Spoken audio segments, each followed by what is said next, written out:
Like, of the following horror icons, between Romero, Tobe Hooper, John Carpenter, and Wes Craven, who has made the most lasting legacy on the genre? So the overwhelming majority of them said Romero, and quite a few of them added a caveat that said, but Carpenter is my favorite director of all of them. Wow. Right. You agree with that assessment? I agree. I could see that. I mean, I could definitely see that because, I mean, Romero really, it's really funny. It's not even Night of the Living Dead. It's really Dawn of the Dead. It's really the premiere movie there, but he did for zombies what no one else could really do. But it is Carpenter who is really the whole idea of what a slasher film is. That's Carpenter. You can't. That will always be Halloween. You couldn't have Nightmare on Elm Street. I think Carpenter's had a bigger influence. But who made the best? You think Carpenter's had a bigger influence than Romero? Yeah, I do, because I think well, with the Thing, with not just with Halloween, but with the Thing, with The Fog, and not including his other films like Dark Star and Assault on Precinct 13, which aren't horror. Don't forget Escape from New York and Big Trouble in Little China. Escape from New York, Big Trouble in Little China, They Live, Starman, even Starman, and even In the Mouth of Madness. But I think all of those movies, Well, let's go back to really the other none of these guys, as much as I like Dawn, I don't even really I don't care about Romero or Carpenter. It's Tobe Hooper's Texas Chainsaw Massacre that remains one of the scariest films out of all of those, because it's the same thing with Jaws. Less is more. Well, and the Texas Chainsaw Massacre is the scariest movie of all four of those filmmakers. That first one, I don't care who you are. Yeah. It's a scary movie. How he's capitalized on that is arguable, but yes. I think Carpenter is the most versatile. I mean, if we're going on versatility equaling what makes somebody the better director, it's Carpenter. But without a doubt. I think Romero, in terms of not just the surface of zombieism, which is all the rage today, but also the social commentary aspect of it. I think that he was a big hero to a lot of people that are starting in the genre. But I don't think he's the best director. But there's another Romero film that just celebrated its 35th anniversary, and that's Martin. Yeah, which is really disturbing and a really interesting take on the vampire genre. Yeah. Mm-hmm. Yeah. Yeah, that's one of his best movies. I mean, I'm a big fan of Romero's movies. I mean, Creepshow and also The Crazies and The Crazies is a great film, very underrated film. That's that's a very subversive movie. I would say another thing about Romero that's important to remember is that his template for success, that is the way that he made his movie very low budget, cutting corners and making those cutting of corners work for the movie rather than against it. And then also the way that the movie was rolled out into drive-ins and then became a cult film is the kind of success that a lot of horror movie makers want to have. That's what the kind of success they really want to have. With Craven, it happened to a lesser extent. With Tobe Hooper, it could have happened if he had actually capitalized on things, but he didn't. And then with John Carpenter, it happened that way, but his first successes weren't horror films, so they didn't quite happen that way. And plus, Dark Star wasn't really a big success anyway. So, but I think that's the one thing about Romero that really lives in people's minds, especially in horror fans and horror filmmakers. And let's face it, most horror fans have a dream of probably making a horror film one day. Mm-hmm. And if they could have that kind of success that Romero had, they'd be happy with that, I think.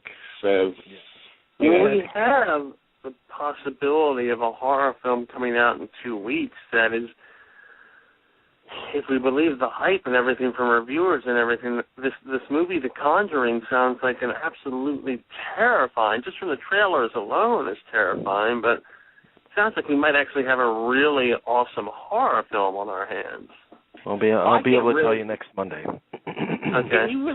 Can you? I can't really tell what movie is horrifying anymore from the trailers, because they're all this kind one. of the If same, people are really screaming during the trailer in the audience, that's a pretty good indication. Now there have been some good horror movies, Sinister, Mama, to a lesser extent The Purge, but The Conjuring has people screaming during the trailer. Both plus the reviews of it have been glowing, and it's telling to me that the scariest movies nowadays are the ones that go back to basics and they go back to the non extreme, like the non gory. Right. They go back to the Hitchcockian thing, but a lot of these horror guys, their strongest horror movies were their first horror movies, or the earliest ones. And I think that's true of Wes Craven. The Last House on the Left, while half of that movie is completely silly and out of place, the other half is as freaking disturbing as you could get. I mean, that even the first Hills Have Eyes is a very I was going to say Hills Have Eyes is a much more effective movie, but as a whole, The Hills Have Eyes is a much more effective movie. But he does such horrendous things in Last House on the Left. Oh yeah, and it feels so.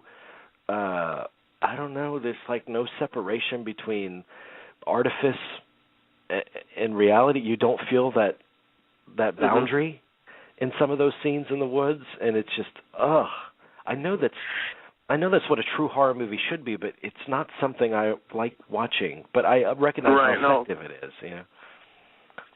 Well, something about those low budget of all of those things really works for those movies. They really underline. I mean, you can kind of feel the horror. I mean, definitely in something like a Texas Chainsaw Massacre, where that lead actress was going through some pretty horrific challenges filming a lot of that film. Same thing with Gunnar Hansen. They're actually hurting on screen. Is what I'm saying. Right. I think that's the case with a lot of those early horror films that are very cheap. It's really, well, with Texas Chainsaw, I mean, the claustrophobia and the mania that comes from being stuck in that place for so many hours trying to shoot this movie, that translated into the movie, and it's a feeling that you get as a viewer, and it's akin to the craziness that happened on the set of Apocalypse Now, translating into that actual movie. I mean, it's part of the movie. It's visceral and completely unrelenting. It's like it does not stop. Texas Chainsaw. It doesn't really give you much time to breathe. That movie. Right. It's also a movie that has absolutely no human connections in it whatsoever. Like, even amongst the friends in the bus at the beginning of the movie, before anything ever starts, you kind of get the sense that absolutely nobody in that bus really likes each other very much at all, or anything. There's not really a lot of really great friendship in there, and plus there's the terrible character that's in the wheelchair that's very annoying and everybody hates. He died a few years back, sadly, but they say he was a sweetheart in real life, but he'll forever be known as the prick in the wheelchair from Chainsaw. He's great in the movie too. He's really good in the movie, but that movie gives you no kind of.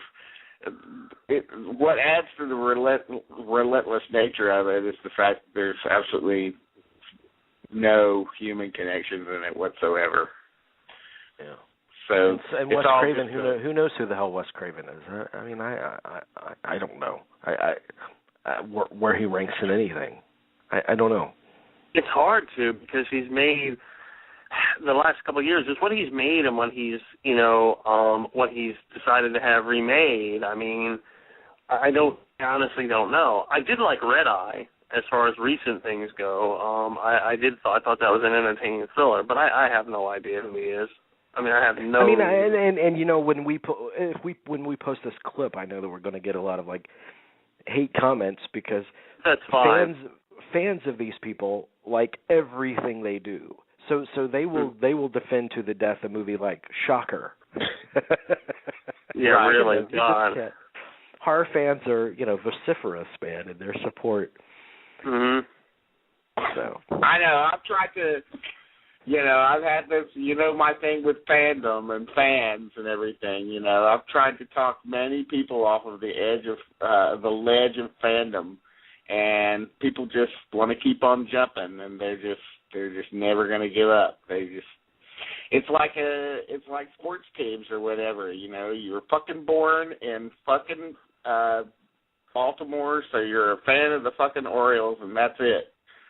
Yeah. And there's nothing you can do about it. There's no talking them down.